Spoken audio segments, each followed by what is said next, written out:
എല്ലാവർക്കും കുഞ്ഞാമിനാസ് റെസിപ്പിയിലേക്ക് സ്വാഗതം. അപ്പോൾ ഇന്നത്തെ നമ്മളുടെ റെസിപ്പി എന്താണെന്ന് വെച്ചാൽ നല്ല ചൂട് ഈസി അതുപോലെ തന്നെ നല്ല ക്രിസ്പി ആയിട്ടുള്ള പരിപ്പോടെ റെസിപ്പിയാണ് ഇന്ന് കൊണ്ടുവന്നിട്ടുള്ളത്. അപ്പോൾ നമുക്കിത് എങ്ങനെ ഉണ്ടാക്കാമെന്ന് നോക്കാം. അപ്പോൾ നമ്മൾ പരിപ്പോടെ ഉണ്ടാക്കാൻ വിചാരിച്ചിട്ടുണ്ടെങ്കിൽ ഒരു 6 മണിക്കൂർ മുമ്പെങ്കിലും നമ്മൾ ഈ പരിപ്പ് വെള്ളത്തിലിട്ട് കുതിർത്തണം. എന്നാൽ മാത്രമേ ഇത് പെട്ടെന്ന് അരഞ്ഞു കിട്ടുള്ളൂ.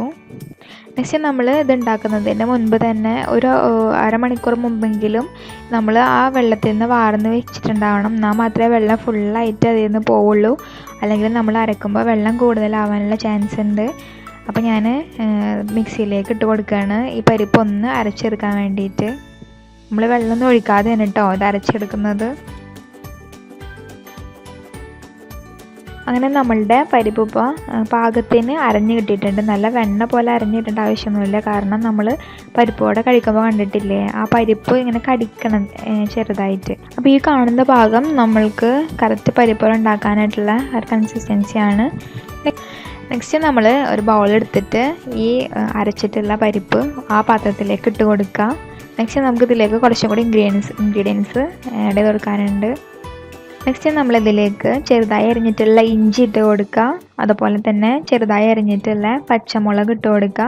അപ്പോൾ നിങ്ങളുടെ എരിവിന് ഇഷ്ടത്തിനനുസരിച്ചിട്ട് ഇതൊക്കെ എത്ര വേണമെങ്കിലും കൂടുതൽ ഇട്ട് കൊടുക്കുക, കുറവ് ഇട്ട് കൊടുക്കുക. നെക്സ്റ്റ് ഇതിലേക്ക് നമ്മൾ കറിവേപ്പില ഇട്ട് കൊടുക്കുക. കറിവേപ്പില ഇട്ട് കൊടുക്കുമ്പോൾ ഒന്ന് പൊട്ടിച്ചിട്ട് ഇട്ട് കൊടുക്കാനായിട്ട് ശ്രദ്ധിക്കുക. എന്നാൽ മാത്രമേ അതിൻ്റെ സ്മെല്ല് അതിൽ കിട്ടുള്ളൂ. നെക്സ്റ്റ് നമ്മൾ ചെറുതായി അരിഞ്ഞിട്ടുള്ള സവാള ഇട്ട് കൊടുക്കുക. ഇവിടെ ഞാൻ ഏകദേശം 1.5 സവാള എടുത്തിട്ടുണ്ട്. ഒരു കുഴപ്പമില്ലാത്ത വലിയൊരു സൈസായിരുന്നു എടുത്തിട്ടുണ്ടായിരുന്നത്. നമ്മൾ പാകത്തിന് ഉപ്പിട്ട് കൊടുക്കുക. നെക്സ്റ്റ് നമ്മളിതിലേക്ക് അല്പം മുളക് പൊടി ചേർത്ത് കൊടുക്കുക. അപ്പോൾ ഓൾറെഡി നമ്മൾ പച്ചമുളക് ഇട്ട് കൊടുത്തിട്ടുണ്ടായിരുന്നു. അപ്പോൾ മുളക് പൊടി ഇട്ട് കൊടുക്കുമ്പോൾ സൂക്ഷിച്ചിട്ട് കൊടുക്കുക.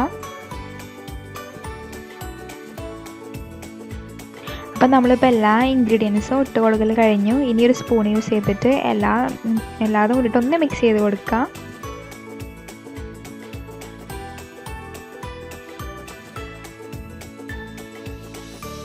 ഇനി അടുത്ത സ്റ്റെപ്പ് എന്ന് പറയുന്നത് നമ്മൾ പരിപ്പ് വടയുടെ ആ ഒരു ഷേപ്പിലാക്കി എടുക്കുക എന്നുള്ളതാണ്. അതൊരിത്തിരി മെനക്കെട്ട പരിപാടിയാണ് കേട്ടോ. അപ്പോൾ നമ്മളുടെ ആ പരിപ്പ് നല്ലോണം കുതിർന്നിട്ടില്ല, നന്നായി അരഞ്ഞിട്ടില്ല എന്ന് വെച്ചിട്ടുണ്ടെങ്കിൽ അതങ്ങനെ ഷേപ്പൊന്നും ആവില്ല, പൊട്ടി പോകാനുള്ള ചാൻസ് കൂടുതലുണ്ട്. അപ്പോൾ നമ്മളുടെ മാവ് കറക്റ്റ് പരുവാണോ എന്ന് ഈ ടൈമിലാണ് കറക്റ്റ് അറിയാൻ പറ്റുക. അപ്പോൾ ആ ഒരു ഷേപ്പിലാക്കിയിട്ട് നമ്മളെടുക്കുക. പരിപ്പോടൊക്കെ ഒരു സർക്കിൾ ഷേപ്പാണല്ലോ ഉണ്ടാവാറുള്ളത്. അപ്പോൾ എല്ലാ സൈഡുകളിലും കട്ടി കുറച്ചിട്ട് നടുവിൽ ഒരു ഇത്തിരി കട്ടിയിൽ അങ്ങനെ ആക്കിയിട്ട് എടുക്കുക. അങ്ങനെ ഞാൻ വളരെ കഷ്ടപ്പെട്ടിട്ട് ഒരു ഷേപ്പൊക്കെ ഉണ്ടാക്കിയെടുത്തിട്ടുണ്ട് കേട്ടോ. അപ്പോൾ ബാക്കിയുള്ള പരിപ്പ് വടകളും നമ്മൾ ഇതേപോലെ തന്നെ ഉണ്ടാക്കിയെടുക്കുക. അങ്ങനെ ഒരു പാത്രം നിറയെ എനിക്ക് പരിപ്പ് വടകൾ കിട്ടിയിട്ടുണ്ട്. ഞാൻ കുറച്ച് മാത്രമേ പരിപ്പ് വെള്ളത്തിൽ ഇട്ടിട്ടുണ്ടായിരുന്നുള്ളൂ. ഈ വീഡിയോക്ക് വേണ്ടിയിട്ടുള്ളത് മാത്രം. ഞാൻ പരിപ്പ് വട അത്ര ഇഷ്ടമുള്ള ഒരു വ്യക്തിയല്ല. ഈ ഭയങ്കര ആസിഡിറ്റി ഇഷ്യൂസ് ഉള്ള കാരണം ഞാൻ പരിപ്പ് വടയുടെ ഫാനല്ല കേട്ടോ. ഇനി നമ്മളുടെ അടുത്ത സ്റ്റെപ്പ് എന്ന് പറയുന്നത് ഈ ഉണ്ടാക്കി വെച്ചിട്ടുള്ള പരിപ്പ് വടകളൊക്കെ ഒന്ന് പൊരിച്ചെടുക്കുക എന്നുള്ളതാണ്. ആ ഒരു പൊരിച്ചിട്ടുള്ള ആ ഒരു സ്മെല്ലുണ്ടല്ലോ അത് ഭയങ്കരമാണ്.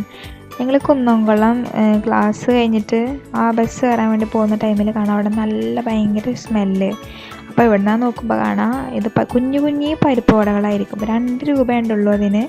പക്ഷെ ഭയങ്കര ടേസ്റ്റ് ആയിരിക്കും, ഭയങ്കര സ്മെല്ലായിരിക്കും. ആ സ്മെല്ല് കാരണം ആൾക്കാർ പോയിട്ട് വാങ്ങുന്നത് തോന്നുന്നുണ്ട്. അപ്പോൾ ഈ ഒരു ടൈമിൽ എനിക്ക് ആ ഒരു പരിപ്പ് വട തന്നെയാണ് ഓർമ്മ വന്നത്. അപ്പോൾ നമ്മൾ ആ സ്മെല്ല് കിട്ടാനും അതുപോലെ തന്നെ ആ ഒരു ടേസ്റ്റ് കിട്ടാനും വേണ്ടിയിട്ട് കുറച്ച് വേപ്പില അതിൽ കീറിയിട്ടിട്ട് കൊടുക്കുക. നമ്മളെപ്പോഴും വേപ്പിലിടുമ്പോൾ ഒന്ന് നടു കീറിയിട്ടിട്ട് കൊടുക്കണം. എന്നാൽ മാത്രമേ ആ ഒരു സ്മെല്ല് അതിൽ പിടിക്കുള്ളൂ. ദെൻ നല്ല ഡീപ്പ് ഫ്രൈ ചെയ്ത് കൊടുക്കുക. ഈ പരിപ്പ് വടകൾ നന്നായി ഒരു ബ്രൗൺ കളർ ആവുന്നത് വരെ തന്നെ നമ്മളിത് പൊരിച്ചെടുക്കണം. ജസ്റ്റ് ബ്രൗൺ കളർ ഒന്നായാൽ പോരാ. അങ്ങനെ നമ്മളുടെ ചൂട് ക്രിസ്പി ആൻഡ് ടേസ്റ്റി ആയിട്ടുള്ള ഈസി പരിപ്പ് വടകൾ ഇവിടെ തയ്യാറായിട്ടുണ്ട്. നമ്മളെപ്പോഴും പരിപ്പ് വടയൊക്കെ കഴിക്കുമ്പോൾ നല്ല ചൂടോട് തന്നെ നല്ല സുലൈമാനി കൂട്ടി കഴിക്കാൻ വേണ്ടിയിട്ട് നോക്കുക. ഇവിടെ ഞാൻ പരിപ്പ് വട കഴിച്ചത് ടൊമാറ്റോ സോസിൻ്റെ കൂടെയാണ്. സുലൈമാനി വിത്തുണ്ട്, പക്ഷെ അത് കൂടെ വെക്കാനുള്ള ആ ഒരു ഇത് മറന്നുപോയി. കൂടെ എടുക്കുമ്പോൾ അത് എടുക്കാൻ മറന്നുപോയി. അപ്പോൾ നമ്മൾ സുലൈമാനിയുടെ കൂടെ നല്ല ചൂട് പരിപ്പ് വട കഴിക്കുക. അപ്പോൾ ഈ വീഡിയോ എല്ലാവരും കാണുക. ദെൻ ലൈക്ക് ചെയ്യുക, കമൻറ്റ് ചെയ്യുക, ഷെയർ ചെയ്യുക. അതുപോലെ തന്നെ ചാനൽ സബ്സ്ക്രൈബ് ചെയ്യാനും മറക്കരുത്. നിങ്ങൾക്ക് എന്തെങ്കിലും ഡൗട്ട്സ് ഉണ്ടെങ്കിൽ കമൻറ്റ് സെക്ഷനിൽ ചോദിച്ചാൽ മതി. അതുപോലെ തന്നെ എനിക്ക് ഇൻസ്റ്റാഗ്രാമിൽ മെസ്സേജ് അയച്ചാൽ അപ്പം തന്നെ മറുപടി തരുന്നതാണ്. അപ്പോൾ എല്ലാവർക്കും താങ്ക്